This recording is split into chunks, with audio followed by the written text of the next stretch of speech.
Dubey, Dubey sir, you can start. Okay, thank you. Good evening, friends. We will continue with the series that we are watching from last many weeks, Beyond Myth and Tradition. And today we have What is the Religious Mind? So give me a minute, I'll share the screen, and this is about 28, 29 minutes, and then we can share our understanding.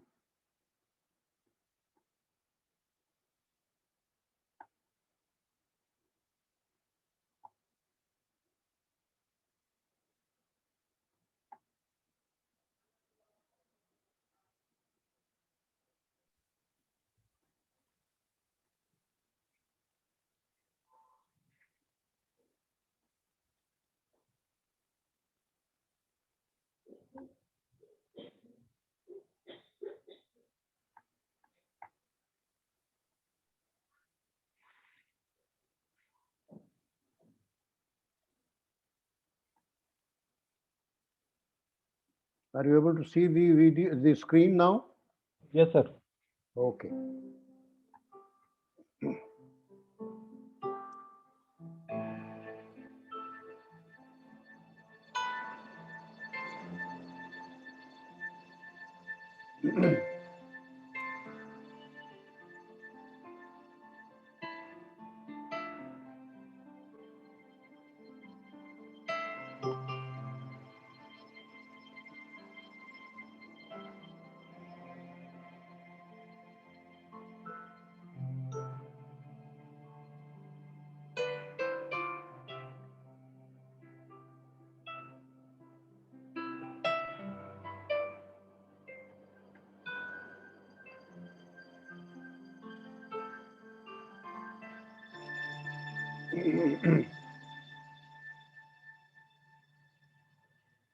When we think of religion or a religious mind, we think of a system, a structure hallowed by time and ancient mysteries, a sense of awe, a power greater than ourselves, and also fear at this overwhelming majesty.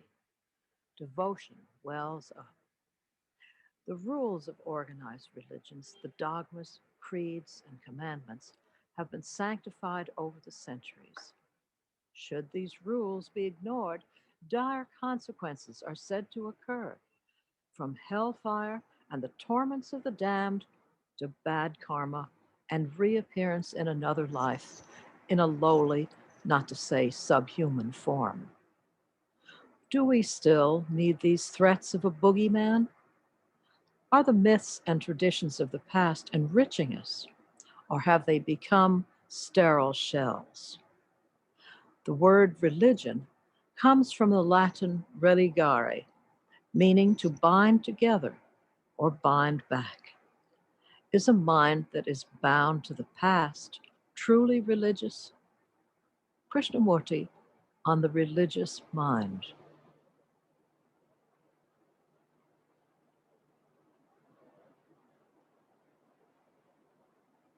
What is the quality of a mind, and therefore heart and brain, that can perceive something beyond the measurement of form? What is the quality of a mind? Because that quality is the religious mind.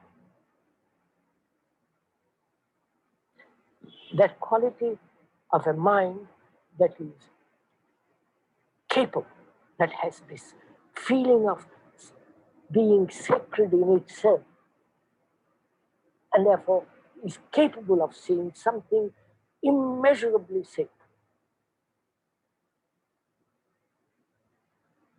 The word devotion seems to imply this when it's grasped in its proper sense.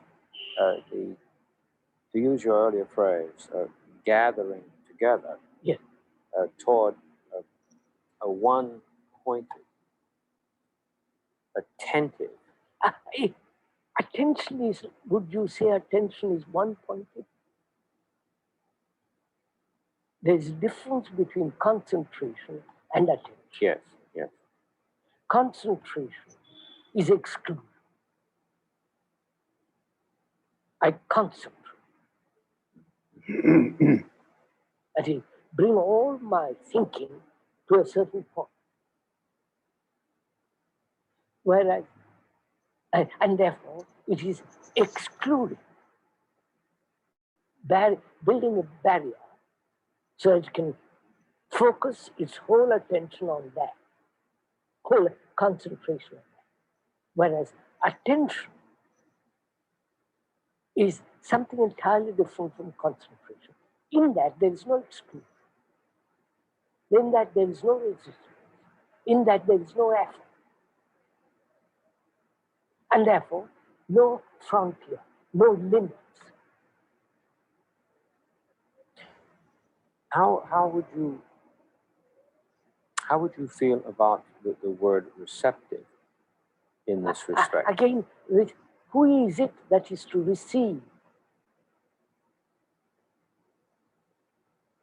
Already we've made a division with that word. Yeah. I think the word attention is a really very good word.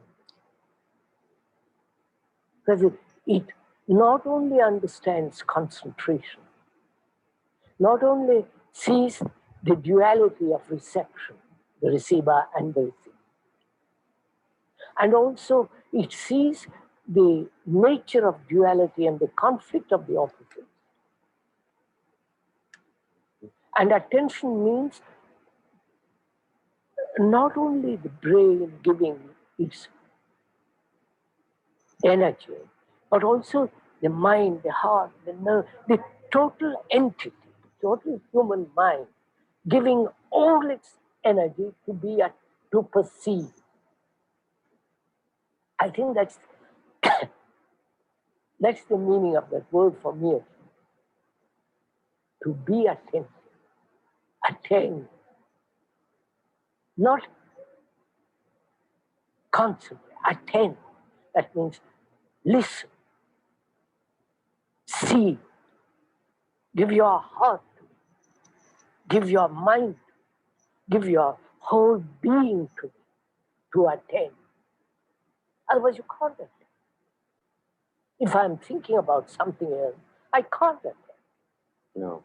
If I'm hearing my own voice, I can't attend.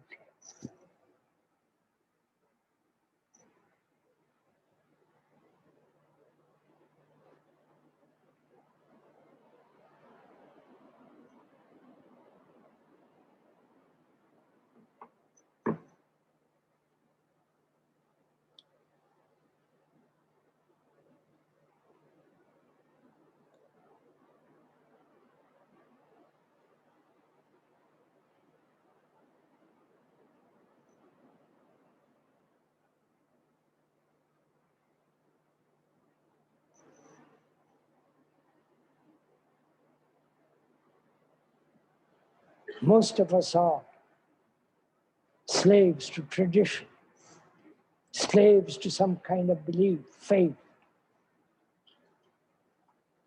or to experience. To be totally, completely free of all that.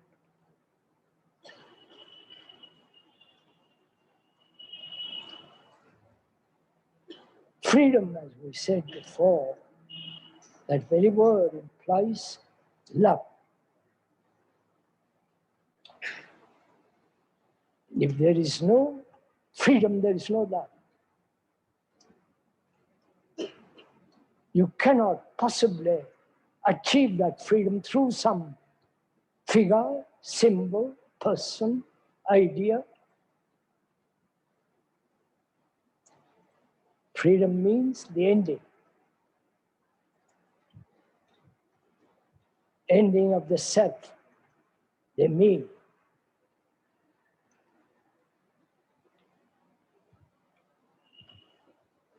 The images I have about myself.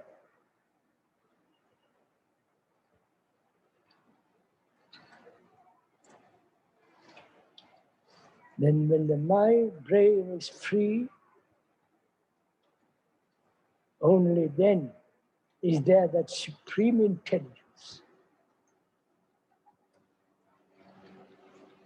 Not all the rituals, all the, all the trivialities, for God's sake.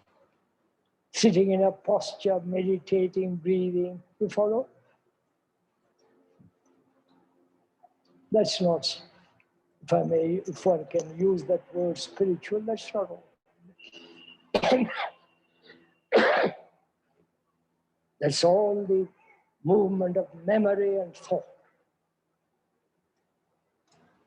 And so as thought is limited, which we've gone into again now, so we have reduced our life into a very small, petty little affair.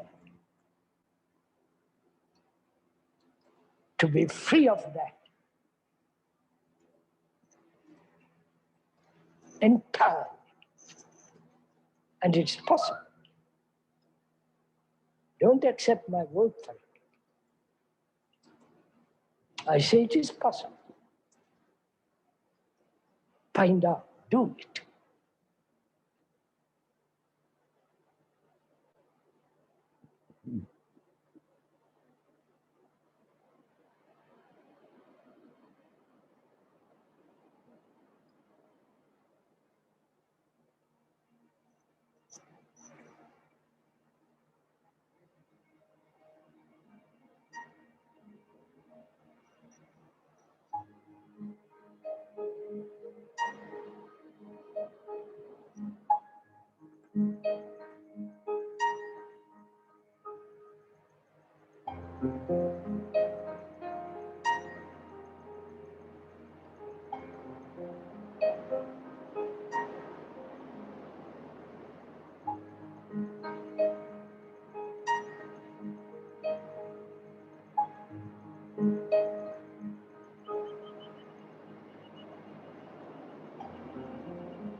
To find out what is religion, we must negate what it is not.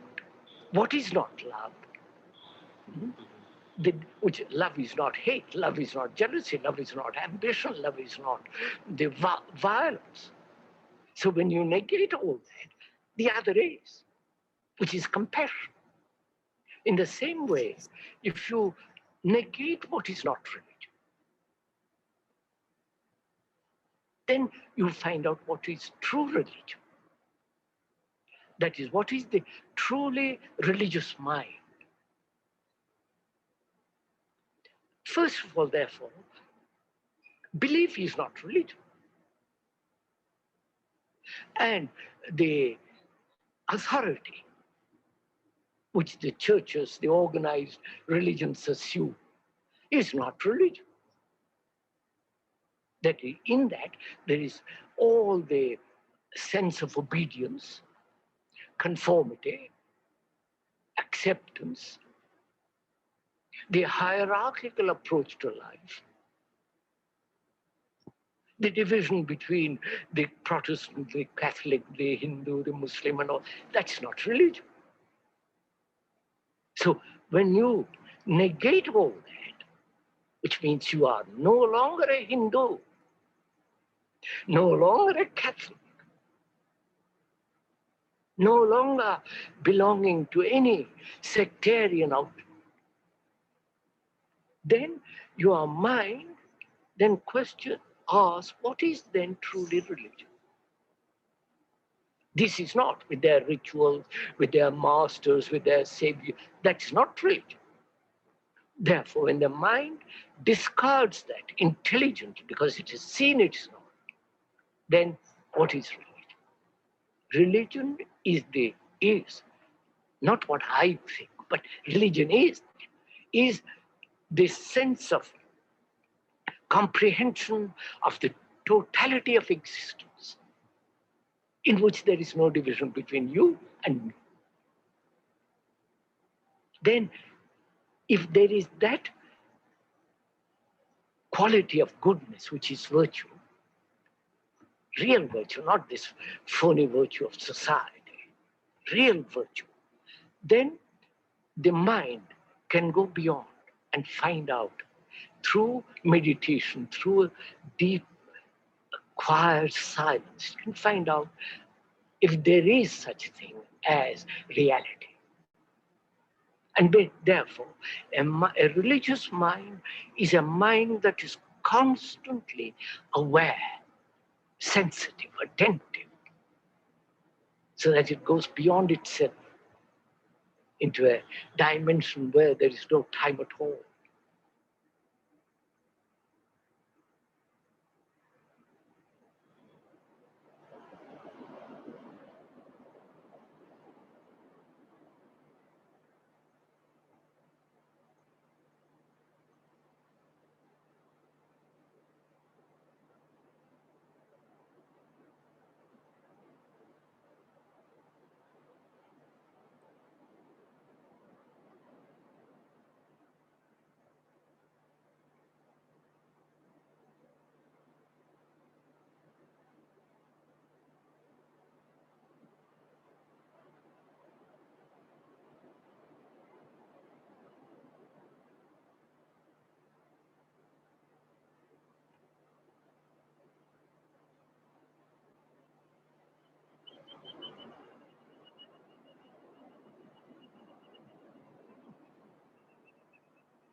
Your life, what is your life? What is that life that you daily live? Dependence, attachment, pain, annoyance, anger, irritation, sorrow. You know all this, don't you? This is your daily life. Going to the temple and doing some kind of noise with the bell and doing puja, doing yoga. That we say that is our life. Then what do you mean by a religious life? You tell me, what does religion mean to you? The word religion means to gather all your energy. That's all they mean. You understand? To gather all your energy to inquire, to find. Right? Not all the nonsense of temples, rituals, and all this either, sir. What you put on your head. You see how you all agree? The meaning of it, that means gathering every particle of energy that you have to inquire into what is truth and what is reality, to inquire into what is meditation, to inquire into why human beings live the way we are living, to inquire if there is an end to sorrow, to inquire into what is love, whether one can live without any effort, and control all that is implied in that word.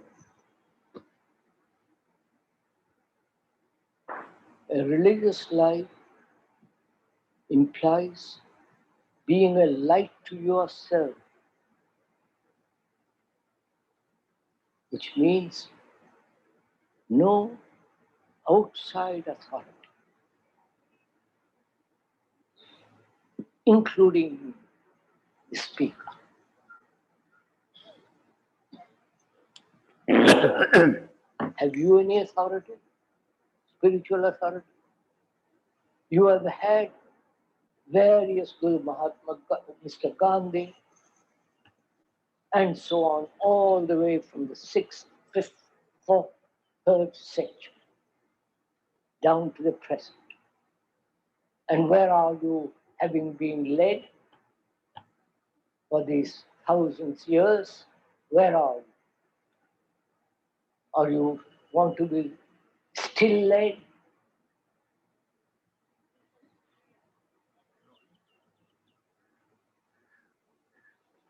So we are asking you courteously, if you have thrown away your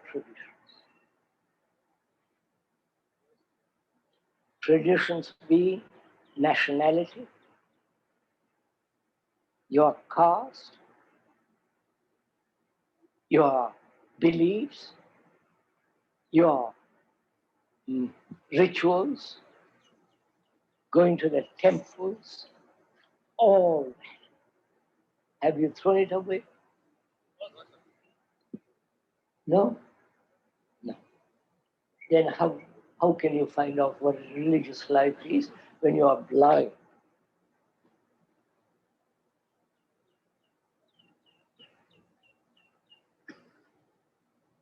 So you want to find out what religious life is, and yet won't leave your little enclosure. Right?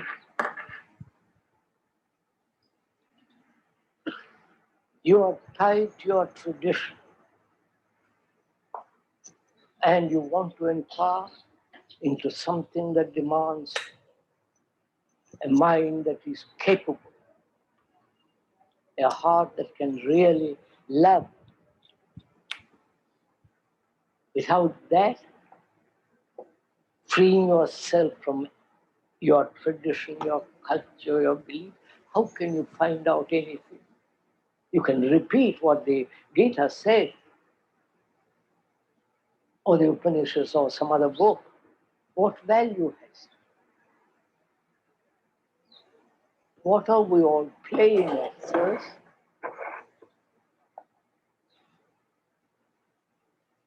Apparently, one doesn't see one's own tragedy.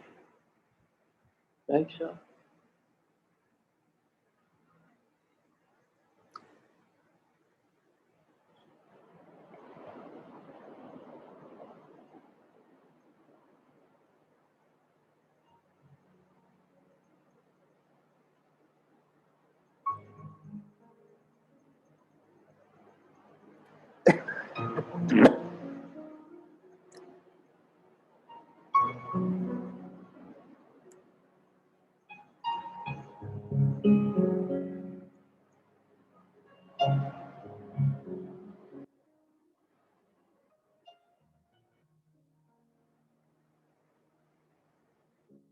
So space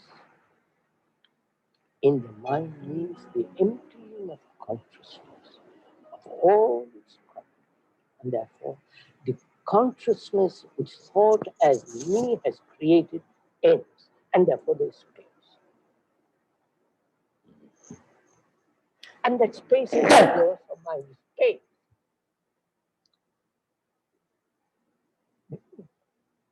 Yes. I was thinking of the creation story in Genesis, and this space is called heaven. And in the context It is heaven. it is heaven. That's right. Yes, of course. But then we read that, you see, and we don't. Goodness, so in space, direction, time, will, choice, control. Yes, sir. Now, all that has importance in my living, the daily living of my life, of every human being. If he doesn't know what the meaning of meditation, he merely lives in that field of knowledge. And therefore that becomes a prison. Therefore that being a prisoner, he says, I must escape through entertainment, through gods, through this and through that, through amusement. You know, that's what's actually taking place. The word vacation Vacation, that's says it all, doesn't it? absolutely. To vacate is to exit into space. Space means silence. If there is silence, if there is no silence, it's direct. It's the operation of will. I must do, I must not do. I must practice this, I must get this. Evolve. Silent isn't the cessation of noise. Silence is something that thought has created. It comes naturally, inevitably, as you open, as you observe, as you examine, as you investigate. So then the question arises. Silence without a movement of direction, movement of thought, movement of time, or silence. Now, that silence, can that operate in my daily life?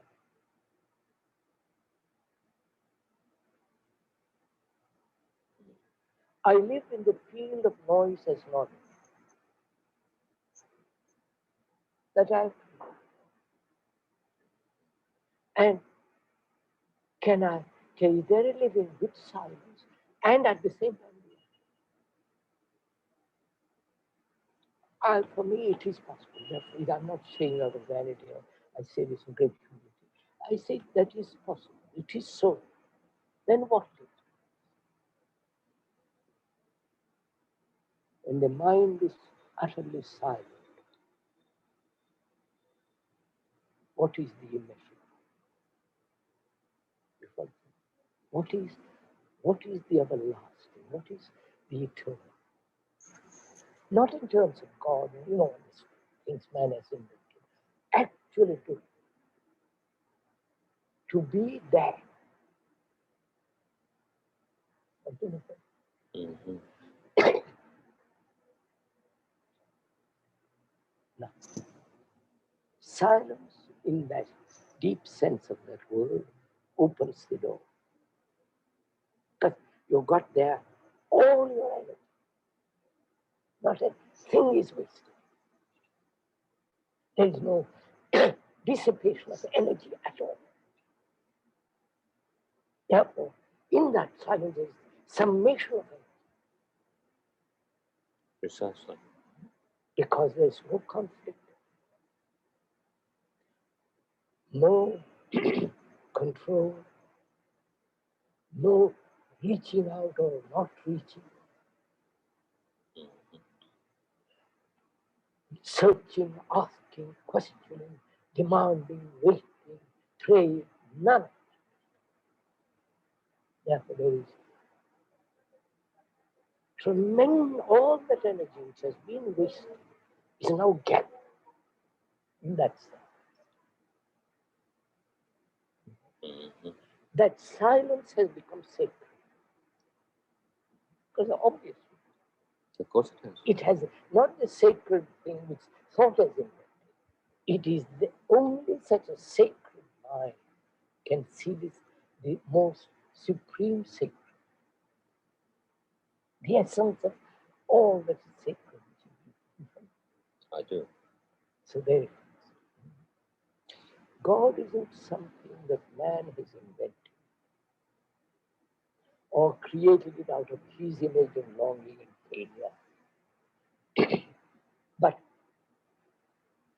when the mind itself becomes sacred, then it opens the door to something that is immeasurably sacred. That is real. And that affects the daily living, the way I talk, the way I treat people, conduct, behavior, all. That is the religious.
Yes, Harshad bhai, please unmute yourself. Yes. Thank you, Dubeyji. Religion, or what is a religious mind, Krishnaji is talking about, that may be very difficult for most people. Religion means for more than 95% people is belief in gods and goddesses, in heaven and hell, going to temples, giving donations, doing rituals, puja, listening to gurus, going to a river and having a bath in holy river like Ganga, going on pilgrimage, praying to God with fear and desire. This is what most people do in the name of religion. But there are some serious people, what they study the scriptures, they think, they do meditation, they worship God in aloneness, they cultivate certain virtues, good, being good, moral life. They try to control their senses, and they are devoted to God, but they without fear and desire. So this also exists. More serious people in tradition, they try to look deeper into what the scriptures are saying and see whether it is true. But Krishnamurti is quite different, because for him, religious mind means a free mind, which is very, very attentive to whatever is happening in the mind, outside and inside, and gathering all the energy to look at what is, not control of the senses, no direction, no motivation, only to look whatever is happening, not escaping, having no division like being a Hindu or a Muslim or Christian. So for Krishnamurti, religious mind means a free mind, and only a free mind knows what is love. So he equates freedom with love and compassion. And so I like what Krishnamurti is saying very much. I have never gone to temples. I have gone, but only where very, very few people go, where there is a lot of space. I go to such places, but I don't feel the need to go to temples, because I feel that there is something within us. Like in the Bible, they say, kingdom of heaven is within you, or the treasure is buried within us. So only thing we have to look inside and see what is it that is creating problems in relationship, or that is what the conflict in relationship. So every problem which we go through is an opportunity to look inside very, very carefully and without any direction, not trying to create something and go in that direction. But also one can do that if one wants to do. I feel there is no harm in creating an image of Buddha or somebody whom you like or love very much, and just watch and not try to do anything. And the image fades by itself, and then there is a silence. So I like Krishnamurti's way in which only looking and being free from thinking and feeling and looking at whatever is happening. Okay, I have said enough. Thank you. Thank you. Thank you, Harshad bhai. Yes, Mr. Dinesh Waghmare.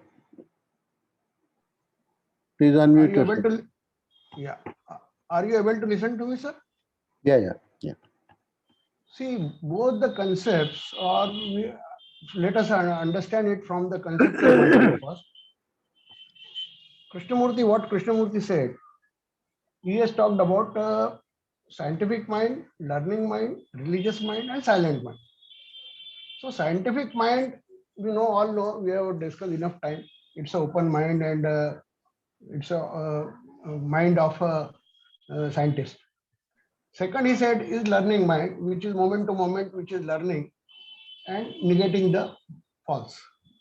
Third, which he has talked, which today we have discussed, religious mind. What is religious mind? Religious mind has destroyed all the dogmas, he said, lies, etc. of religion, and has negated all false. It has no direction, and it is a creative mind. And similarly, he said that silent mind. What is silent mind? Silent mind is mind which has understood its moment and stays beyond. So this is what he has said. So the basic idea, or we can say conceptualization, is different. In religion, what they say, the religious mind is mind which is exploring, not exploring the truth, but it is the mind which follows the swadharma and flowering in good, and going for the flowering in goodness. And here becoming is the main issue. And all rituals, karma, kand, etc. are for the gathering positive energy. So here basic this idea is different. And what they say, what Krishnamurti has defined, a religious mind, in tradition, that mind is which is exploring the truth or God, and it is the adhyatmic mind or spiritual mind. So how differentiate between sadharma and spirituality. So here the basic difference comes that both has defined the things in a different way. That's what my understanding is. Thank you. Thank you. Yes, Shakti ji. Unmute yourself. Yes, sir. My voice is coming Yes. across. Yes. Yeah. Yes. This new definition of religion, when one comes across in Krishnamurti, is gathering all one's energy to attend, to inquire, to be with what is, without any choice. And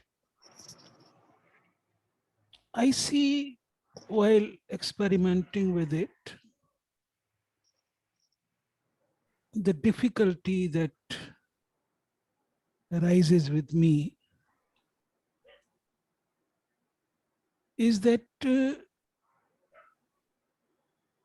one can be inquiring while reading Krishnamurti's book, or when one is listening to his videos, listening to people like Harshad ji who have experimented deeply into it. And when one is in repose, one is not busy in something, not occupied, then one faces a very different world, inner world. What happens is that if I remain attentive, I cannot pursue pleasure. I cannot escape from whatever turmoil within. And this is the fragmentation which I feel in front of me. There can be other friends also who face that. And I feel that unless one is not, this principle of pleasure and pain, the escape route, which is so handy, then doesn't matter. One can read Krishnamurti's books, one can play with, experimentation in a partial way, but I feel he's asking for a diligent attention, and that is what he calls religion. It is good to listen to him, and with a hope, he doesn't allow hope in his discourse, but with a hope that one day this fragmentation would be understood and one can go much deeper into that. Thank you, sir. Thank you, Shakti. I want to say a few things. I think Krishji at some places have also said that a religious mind is one which is, basically searching for truth. I think Dinesh mentioned that perhaps tradition, he said that search for truth. So it's the quest for truth is what the religious mind is.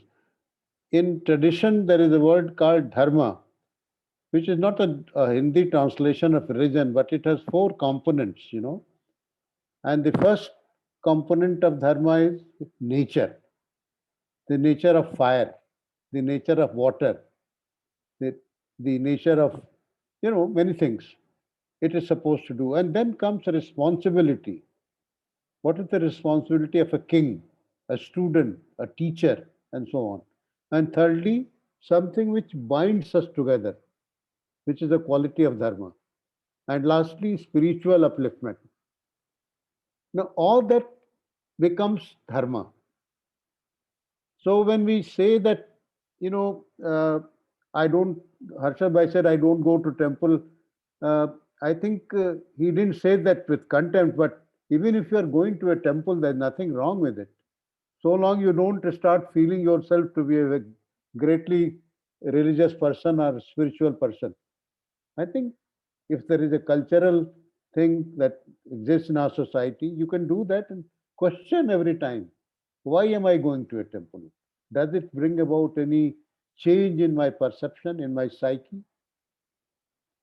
And Dinesh also mentioned a very important thing. He talked about scientific mind. A scientific mind moves from fact to fact. It's basically based on facts. So it's not necessarily a religious mind, but a religious mind is also a scientific mind. I wanted to mention this, and I would like others also to put forth their views. But I think it's basically our search for truth, where it can happen only when the mind is free to think. It has freedom. Krishna talked about that. If I'm not bound by tradition, my knowledge, and so on, then only we can look for or look at what is. I think I'll close here. Harshad Bhai wants to say something. Yes, sir. Yes, Dubeyji, you talked about quest for truth. There is a sentence in Sanskrit, Satya Paramo Dharma. That is it means that the religion is search for truth. Yes. And they also use some other word like Satchidanand, Sat Chit Anand. And so many people who lived before Krishnamurti was born, they had gone very deep within themselves and they did not follow Krishnamurti's teachings, but whatever they did, like Ramakrishna or Kabir or Mirabai, through devotion, they came to a certain state which is a great happiness or freedom or love or a sense of no duality. And many people in this country has come to such a state of real freedom.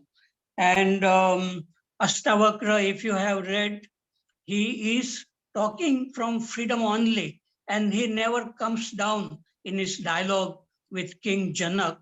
And they both are kind of very free human being. So people who are interested, they can read Astavakra Gita, which is when I read Astavakra much later after Krishnamurti, then I said, oh, he is like Krishnamurti, Astavakra, and he lived thousands of years ago.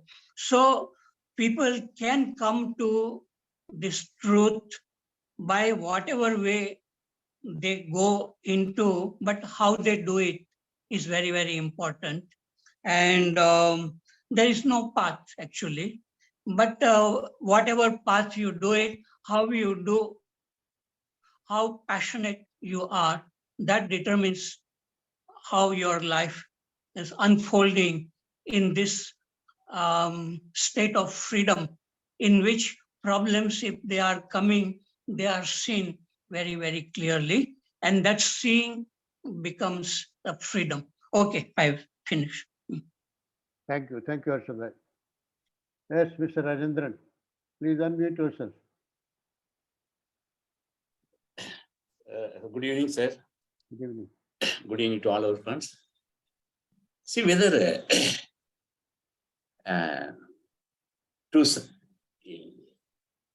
whether truth can be searched and found out.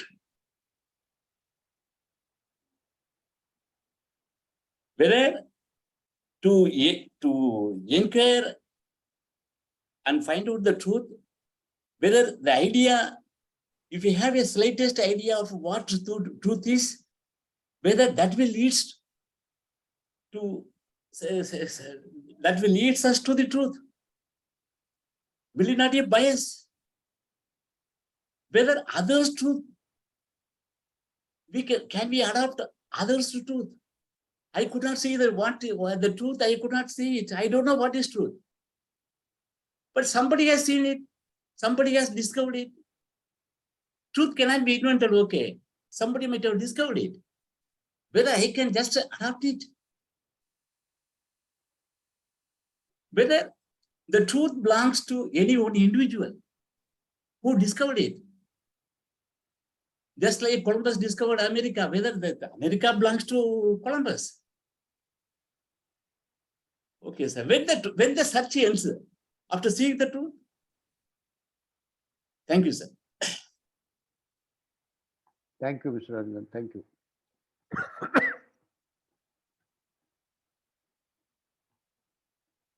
I think Mr. Shankar Rao has put a question in the chat box.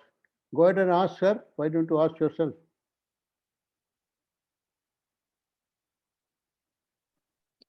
Yes, sir. We are talking about religious mind. Can there be religious mind without sensitivity? Are we seeing that there are violence, wars, hatred, poverty everywhere around us? Are we seeing that? This is not my question, it's somebody's question. That's all.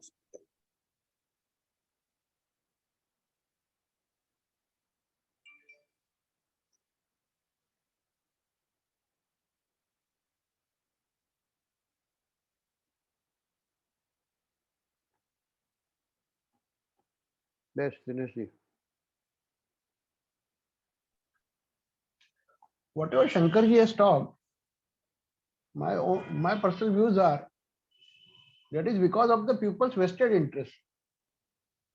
People are having their vested interest, and it is the problem of the people, not the problem of religion or dharma or spirituality.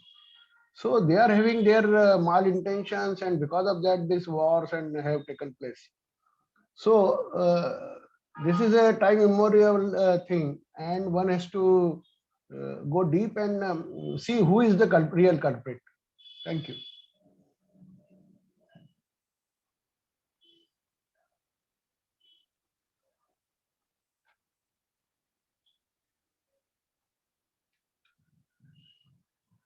Yes, Mr. Verma.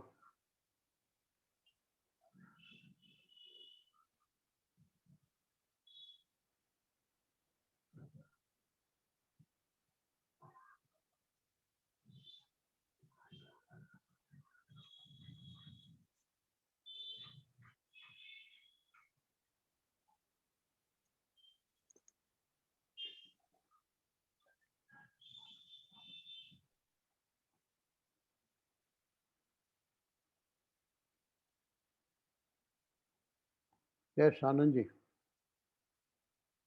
Unmute yourself. Sir, as case says, I mean, science is something to do with measurable, and religion is something which deals with immeasurable, which is not of thought. So I thought I'll just say that. So that's about it. Thank you. Yes, very rightly said. Yes.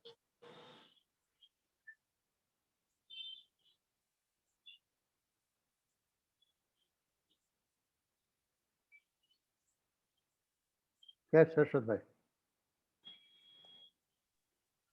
Yes, I like to say a little more about the scientific mind and the religious mind. In scientific mind, there is a division between subject and object. The scientist is the subject, and the work, whether it's a biology or chemistry, physics, they are the object. But in this religious mind, there is no such thing, no division between the subject and the object, or the observer and the observed. Because when you look inside, like anger, you are not separate from anger. So it is something, there is not much knowledge involved in the religious mind, but in the scientific mind, there is a lot of knowledge. They have to use previous knowledge to find something new. But in this religious mind, there is a freedom from knowledge, and whatever is happening is to be seen without the thinking mind. So religious mind is very, very rare.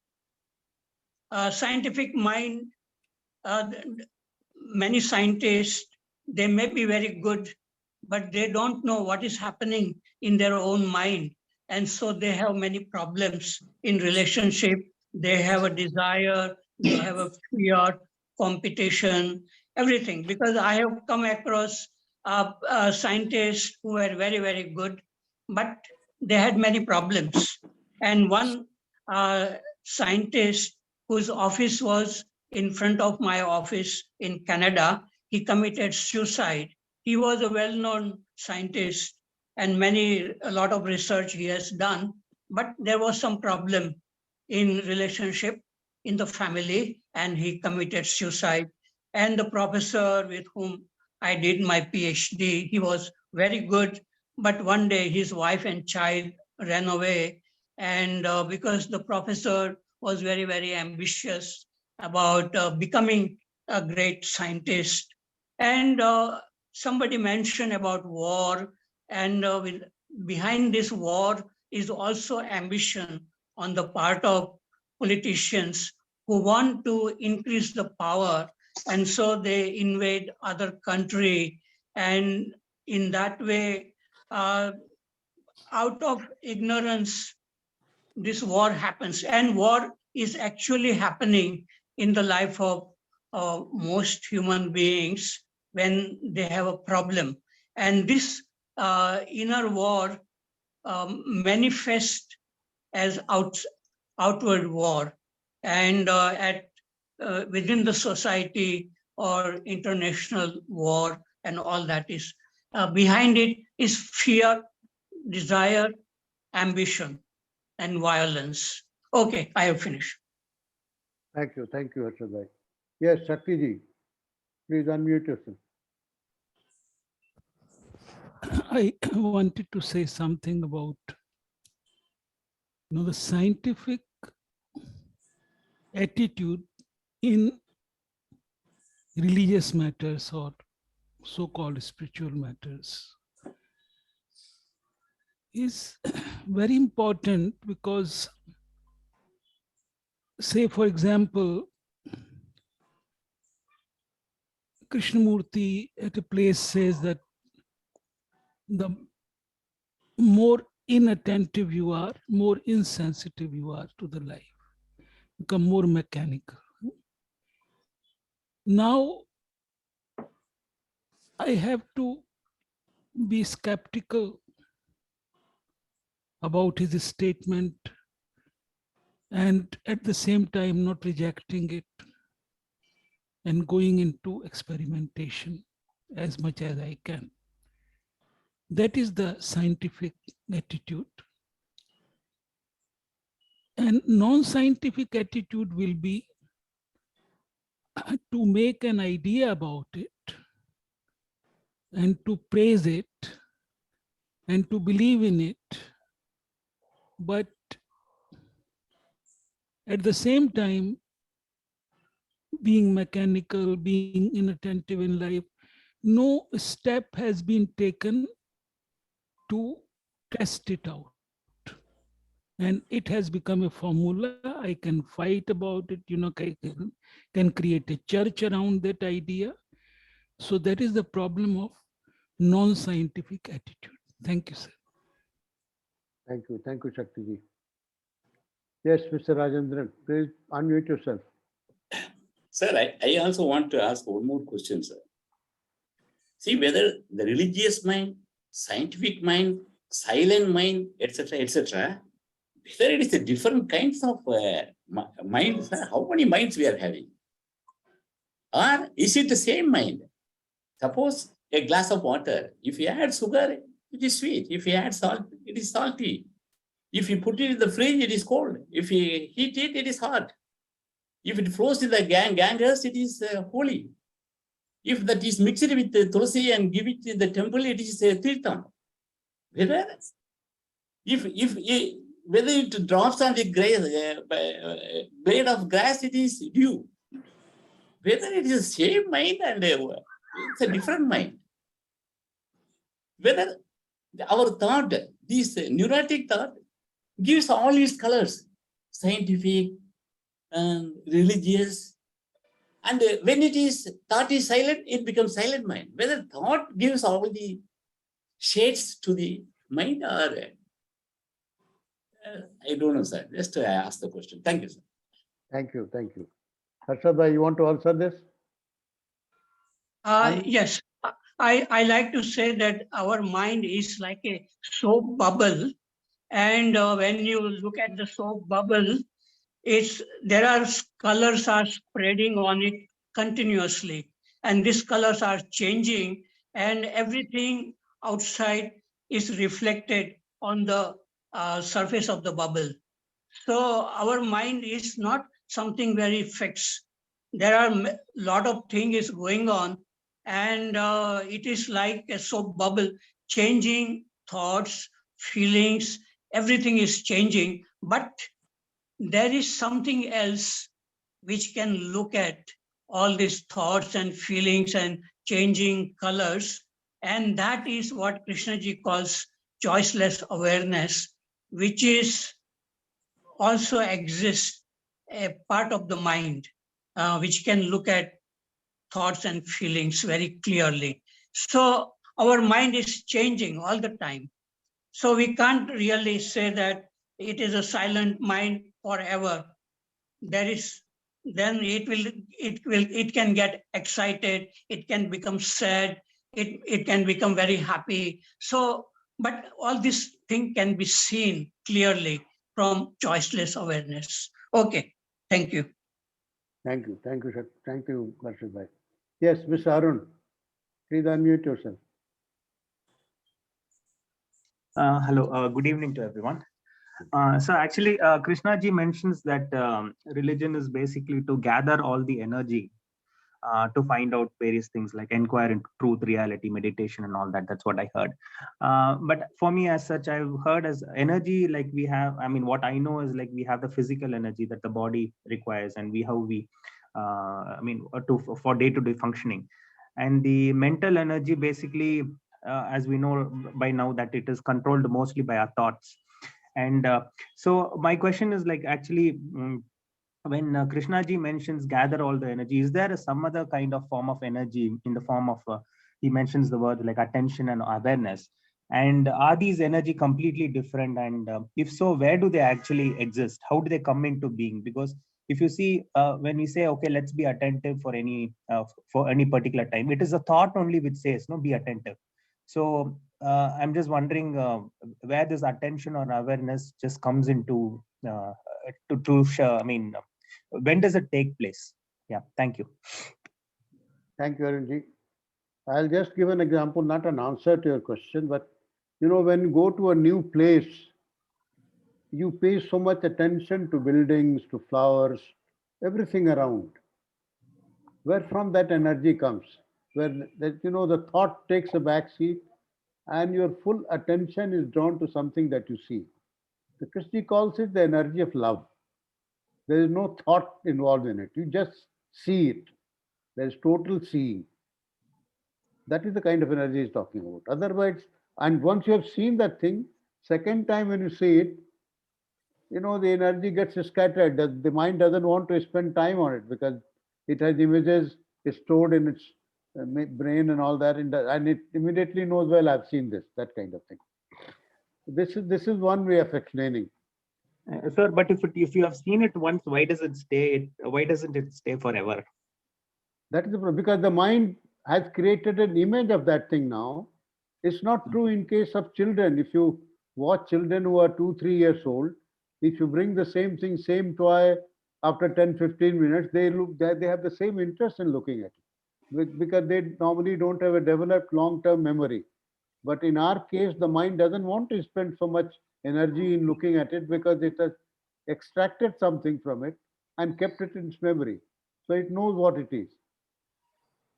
That's why if you want to spend so much energy on seeing something the second time, third time, you need lots of attention. And that comes out of, if I really love that thing. For example, a painting, you buy something from the market, you love that thing, you bring it home, and for the first 10 days, you look at it every day and, enjoy the beauty of it. And after that, you completely forget about it. The painting is there as it was, it has the same beauty, but the mind doesn't want to pay any more attention to it. Mm-hmm. This is one way of explaining it. Thank you. Thank you. Thank you. We'll go to Mr. Pradeep Verma and then to Harshad Bhai and Dinesh ji. Yes, Pradeep, you unmute yourself. Audible, sir? Yes. Okay. Thank you. Thank you, Dubey ji. I have some innocent questions. Whether a religious mind is free from the feelings of pleasure and pain, the basis of compassion, the basis one seers and saints could see suffering in the society, and they worked for the alleviation of suffering. How the suffering was seen, if you are very much particular for seeing, how the suffering was seen and not felt, no, I don't think, because that feeling is very, very important. And then summation of energy, when he's talking about, that is in a silent mind. And silent mind, in a way, is no movement of energy in a way, because it is all summation of energy. But the nature of energy is felt because of its dynamic nature. You see? So these are certain questions that came to me because so many people talked about this, they don't feel this pleasure and pain, and they are free from all these things. And energy, our entire, in fact, the entire life is energy only. And the energy into matter is that is known scientifically even. So we have to be very clear what is the basis of seeing suffering and the basis of compassion without feelings.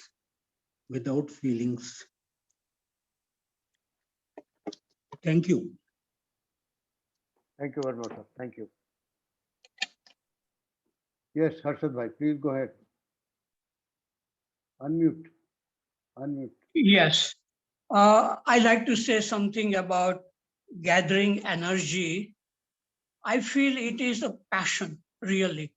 If you are interested in something, you feel that this is the most important thing in your life, then you will get all that energy, attention. Like I give an example of Ramakrishna. He wanted to see God, and every day, day after day, he was crying and he was saying, another day has gone by and I have not seen you face to face. So if this is what you are doing, this looking inward or religious mind, if that is the most important thing you feel, then all that energy, attention will be gathered in looking at oneself. But if it is intellectual, then it will create many conflicts, many doubts, and energy will be wasted. But here, all the energy is gathered to look inward to see what is happening. And in scientific mind, there is a goal and a direction. But in this looking inward, the religious mind, it doesn't know. There is nothing known there. Only from the state of freedom, whatever is coming is seen. And about pleasure and pain and suffering, I would say that this religious mind, it looks at everything. If there is a pleasure, it looks at pleasure as pleasure. And if there is a pain, it looks at pain, but it has no conflict. It doesn't want to what should be. It is not in that state, but what is, and it is looking at it. And similarly, if there is a suffering there in the world and there is a tremendous suffering everywhere, so if you are free from the suffering, you can do something. Maybe you can do something. You can say something to some people if they come to you and they want to know something, how to be quiet or to be silent. And you say something, but you don't have the sense that you can help somebody. Even Krishnamurti cannot help, but he can say something, point the direction that maybe you can do this, or maybe you can write down whatever you are feeling, or just listen to the sounds, or something like that you can say. But you cannot change, you cannot remove the suffering, but you can feel it, but it doesn't become a problem to you. And you can deal with it, the suffering of the world there, and your own suffering. If it comes, a tremendous physical pain in the body, you can look at it. Okay, thank you. Thank you, Harshad bhai. Yes, Dinesh ji. Are you able to listen to me, sir? Yes, sir. Sir, I would like to express my views that in my views, the mind is same, but it's a question of maturity and gaining the wisdom. Mainly what has happened or what is happening, we are mainly using our intellect as a instrument. As scientific field, there are instruments. Similarly, in religious field, we are having our instruments like emotions, feelings, sensitivity. We have used the word sensitivity. So have we ever recognized or have we ever been with these instruments, other instruments? If we remain with it, then we will know what he is talking about, the learning mind. And in that learning, we can understand what is energy, because there the emotion is coming and going, feeling is coming and going, our mood swings particularly. Let us use the instrument of awareness. Mood swings are coming and going. So what is that? And from where they are coming and from where they are going. So it seems to be some reservoir. And probably that is the energy which he is talking about. If it is a silent mind, there is no movement, no direction, then that reservoir of energy will express itself. What is it? And we can have more wisdom about it. I would like to use wisdom and intelligence, which Krishnamurti has used. We would like to have more, we would have more wisdom about it. So this is what we have to do. We have to remain and learn about the other instruments. Thank you, sir. Thank you, Dineshji. Yes, Anandji, please go ahead. Yeah, I mean, K just talk about, you said to be religious, one has to be sensitive to life. So, I mean, how do I look at that is my question, sir. Without being sensitive to what is happening in life per se. It's not my life or your life or someone's life per se. Can I be religious is the question, sir. Over, sir. Thank you.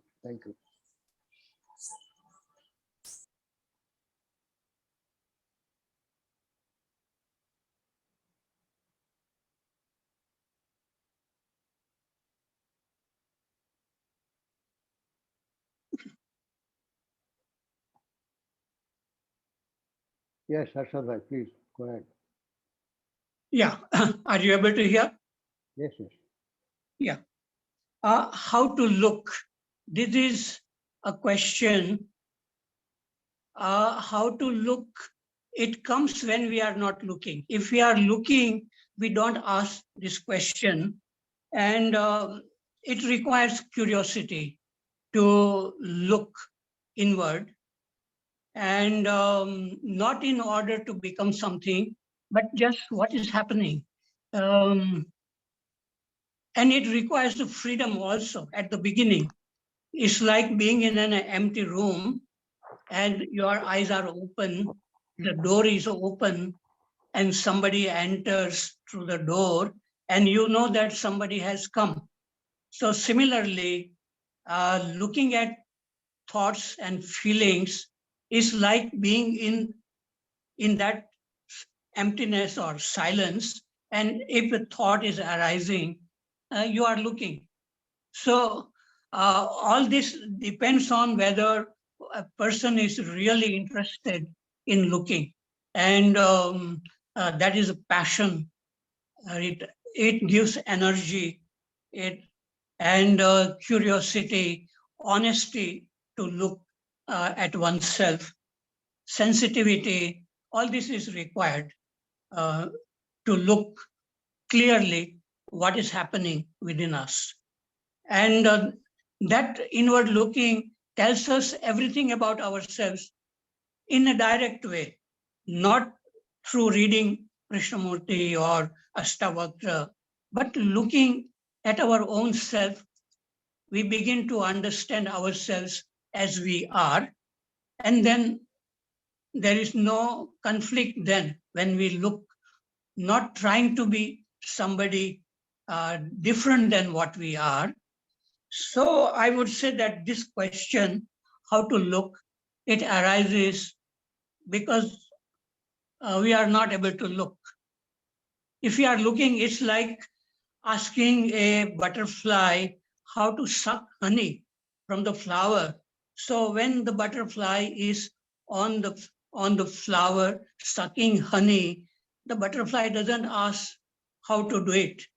It is doing it. So if you are interested in looking yourself, then you will find the energy and attention, everything will be there. Are we really passionate about it? That is the question. Okay. Thank you, Harshad. Mm. Yes, Shakti ji, unmute yourself. Yes, sir. Anandji raised a question of sensitivity, and this is very important question. I think sensitivity has to do with the senses, as Krishnamurti sometimes talks about your senses, all of them awake simultaneously.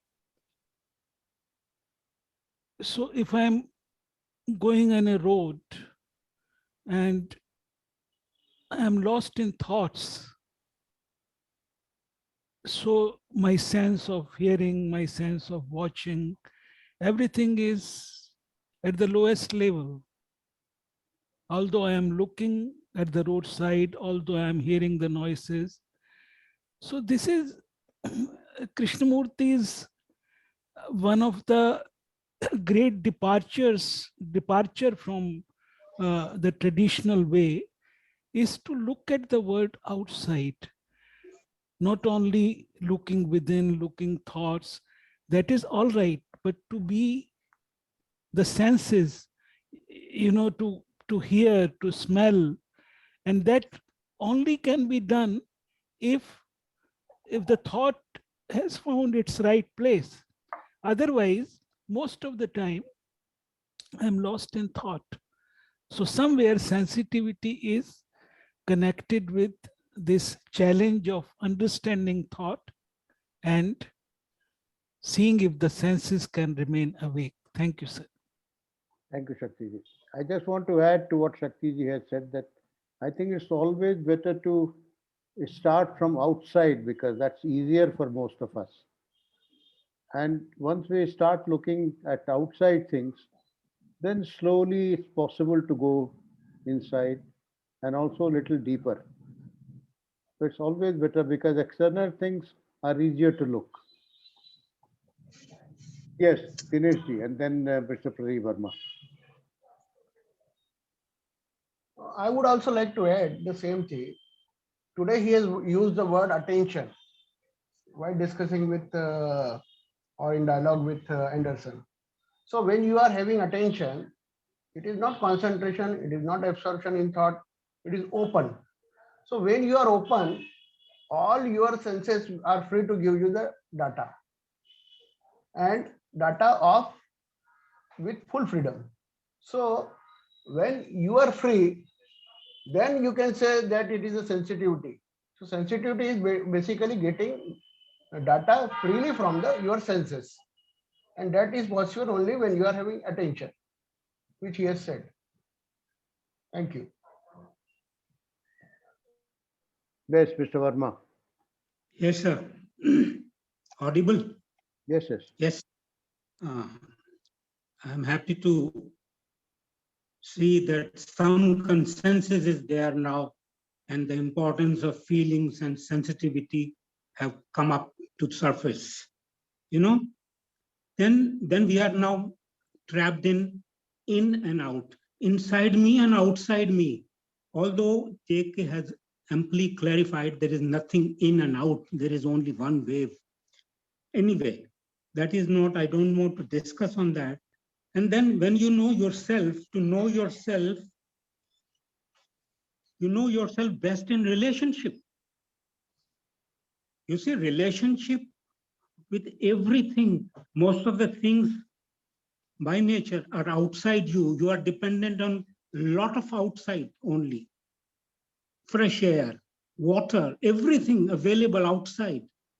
So talking as if going inside is based on relationship only. Why do we shun this thing, the so-called external and internal? You see? So that's why in relationship to things, to people, where consciousness plays a tremendous role, consciousness means also that past also is there in our daily living. This works, this is very much there in us.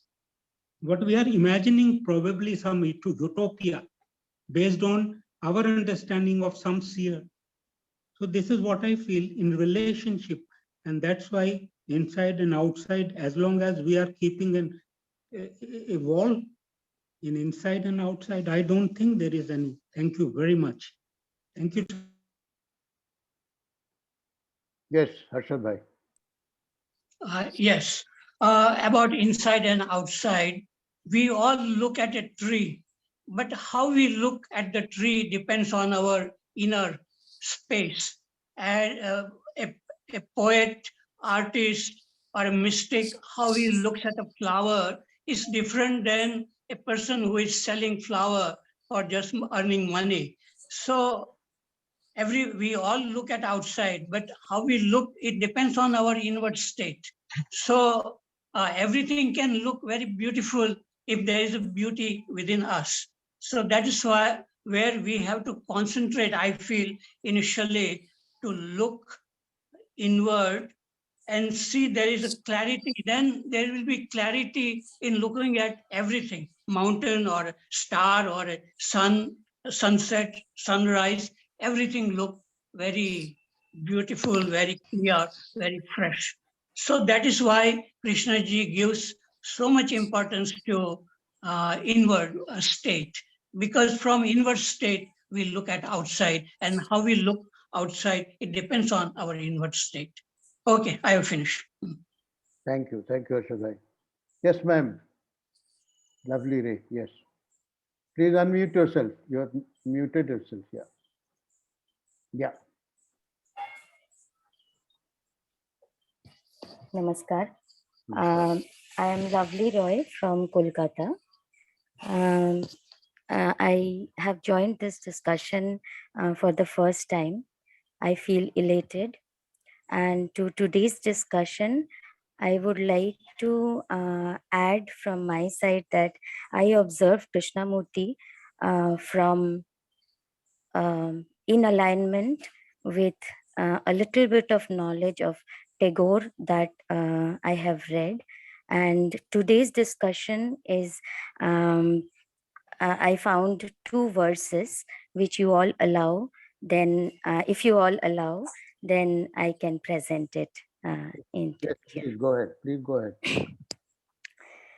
ahead. First, I will present it in Bangla. Then I will transliterate it into English.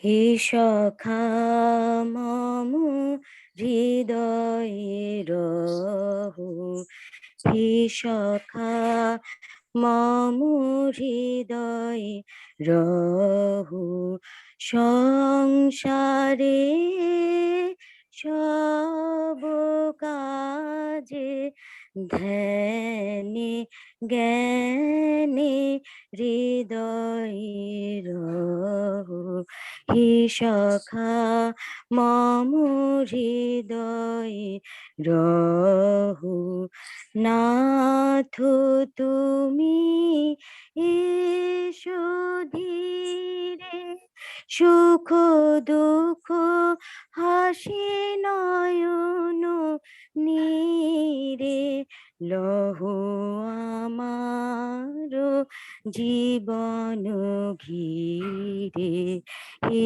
সখা মম হৃদয়ে রহু. Here, Tagore is, as we all know, that he is a naturalist. So, truth as he or I worship is to be realized into the deep silence that resides into my heart. He addressed that truth as Sakha, as Bandhu, and prays to him that please be there into my heart, into the deep silence that is laden there, though not the promises to be forgotten. That is, you must be realized into the happiness, into the sorrows, and every worldly responsibilities that I am encompassed with. You shall be there into my attention, into my seekings, into thy knowledge. And then your manifestation, your existence will be realized through my poetries, through my songs. And hence, for me, Krishnamurti is all about, Krishnamurti and Tagore is all about finding both these souls into my daily living, into my seekings, into my living. That is whether I am in my scientific mood or into my silent mood. I find the existence of truth. That is all from my end. Thank you so much. Thank you, Lovelyji. I think you have very rightly said. You know, Krishnaji in his talks to students in Radghat and Rishi Valley, while he is talking, he will pause and then tell children to look at the flowers near the assembly hall and also watch the shadow of trees during different times of the day, because nature brings the sensitivity in us. So nature is a very important part of our life. And I think Tagore was also a greatly spiritual man, and what you have mentioned is exactly it. I think it resonates with Krishnamurti's views on nature and so on. So thanks a lot for sharing this. We'll take the last call because we are beyond our time now. We'll only take Anandji's comments. Yes, sir. Please go ahead. Yes, sir. I mean, coming back to sensitivity, Krishnamurti did say, to doubt is to be sensitive or to inquire. Now, how do I understand what sensitivity is, sir? I look at some beautiful rose or some beautiful flower and say it's beautiful.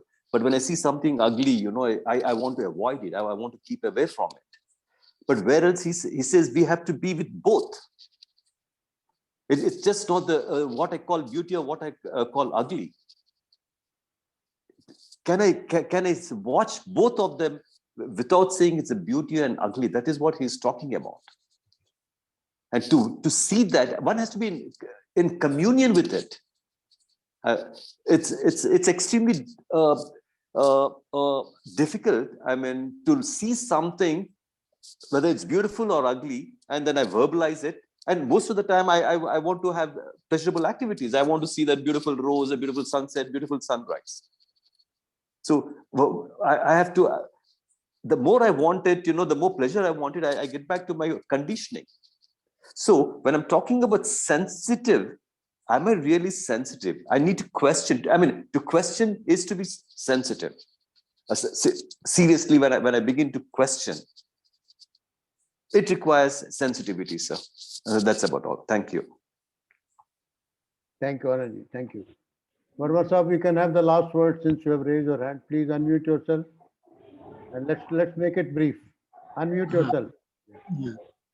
Anandji has already, if you start understanding what your sensitivity, if you are trying to, when you are sensitive, then it is a sort of awareness, because it is much earlier than the mind talking to you. So awareness, if you see something, and if you start understanding it, understanding is through what? So one has to be very clear about these things, and at least some consensus is there now that there is only inside that goes outside. So there is only one thing that is inside. That's all. Thank you, sir. Thank you, Verma Sahib. Thank you.